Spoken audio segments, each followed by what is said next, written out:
ثاني هذه الأساليب من التنشئة الاجتماعية السليمة الثواب والعقاب. لا بد أن تأخذ بسياسة الثواب والعقاب مع الطفل.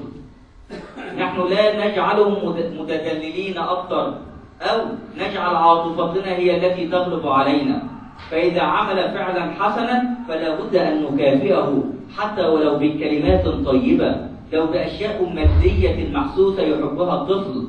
حاول أن تحببه في أعمال الخير، حاول أن تصاحبه في المسجد، حاول إذا صلى أن تكافئه، وإذا قال قولا حسنا أن تكافئه. وإذا لم يفعل ذلك وفعل عكس ذلك فلا بد أن يعاقب هذا الطفل. هل العقاب أن أقوم بضربه؟ لا، لابد أن أوجهه بالحسنى، أوجهه باللين وباللطف، وأخذه في حضني وحناني حتى أثبت له بأن هذا لا يليق بطفل جميل. ولا بد أن تعطيه الثقة في نفسه في قوله وفي أفعاله. لابد أن تخلق نوع من الحوار بينك وبين الطفل، فإن هذا الطفل ذكي جدا. لو تعلم أن أطفال مثلهم أذكى أطفال العالم قبل أن يدخلون المدرسة. هذا الطفل هو أذكى طفل في العالم، لابد ألا تستهين بذكائه، فهو يعلم جيدا ماذا تقول وماذا تتصرف، وإن غضبت ماذا تفعل.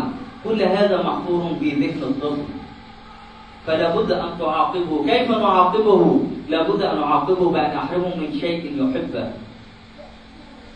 لا خروج اليوم لأنك لم تصلي، لأنك لم تصلي السنة، لأنك لم تصوم اليوم كاملا، هكذا. احرمه من بعض الأشياء التي يحبها. هذا الثواب والعقاب.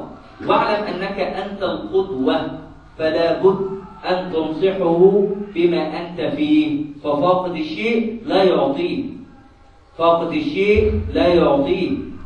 وسنتحدث عن هذا بعد قليل.